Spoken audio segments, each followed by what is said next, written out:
Hi, welcome to Money Confidence. I'm Crystal Ockley, the Chief Financial Strategist here at Confidence Wealth, and every week I try to bring a topic to you that I think is important that you also can take advantage of and hopefully take some of the advice and make it your own. So, this week the topic of conversation has really been, I have a lot of clients that, they're either the kids are graduating or some of their kids are about to go to college or their grandkids. So, this is rotating, right? Some kids graduate and some kids are just starting, especially if they've been in different age groups. So with that said, one of the things that I noticed that some people may not have been looking into and taking advantage of, because we know college cost is very expensive, and we know that sometimes parents are really subsidizing and paying for anything that maybe the child did not get in a scholarship.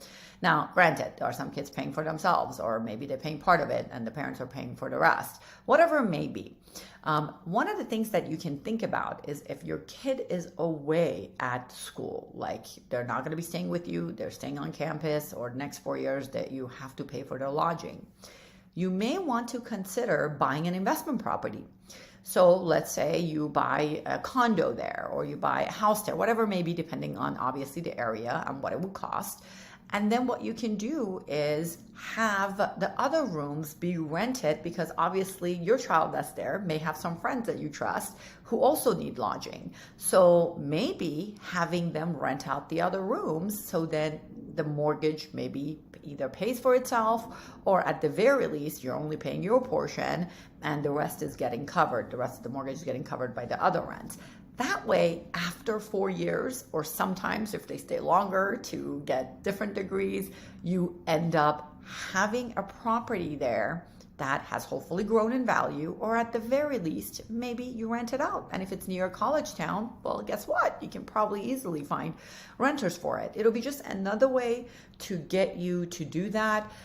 If you have a kid that, this is something you want to do for them, this could be something they could be responsible for as well. It's just a way to be able to, at least for all the years that you're going to be putting money into something that is going to later, obviously help the education of your child, but you may not get anything else in return in terms of monetary.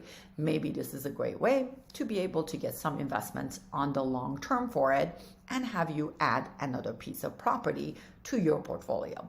So this is something that I just see a lot of people miss on. I see, a few people that actually think about it and do it. So just wanted to bring that up to your attention. Of course, you want to make sure it works in your financing. You want to make sure that, if it's not rented, you have enough money to pay for it. Because anytime you buy any investment property, there's pros and cons to everything. But properties on a long term, most of the time are going to work out for you. So if you are able to do it if you're putting that expense out anyway, putting it out in a much more efficient way where it is structuring within your net worth and allowing you to grow could actually be really helpful. I see a lot of times grandparents that want to do something for their grandchildren, and maybe their children are paying for the college costs. Well, this could be something that could be helpful, and they can leave that property in their trust later to that child. And the reason I say not giving it to them right away is for the tax, efficiency down the road, because obviously if you buy a property, as an example, that's $400,000, and by the time you pass away, it's $1 million. If you want the child to get the step up, it's better for it to be an inheritance for them rather than you give that child that property at that time. So either way works. Now, that's one of the things that I wanted to bring up to your attention, just because of the fact that I know a lot of times when it comes to college, we're spending lots of money. So why not think about ways we can make money on the long term? And who knows, think about that property. If that property you bought for $250,000 ends up becoming $500,000, or you bought it for $400,000 becomes $1 million, well, didn't the difference in equity pay for that college cost that you put money up front for? So think about it that way. Always be creative. Think outside the box to make sure that if you do have a debt, you think of a way to grow your net worth also. That's it at this end. Until next week. Have a great one.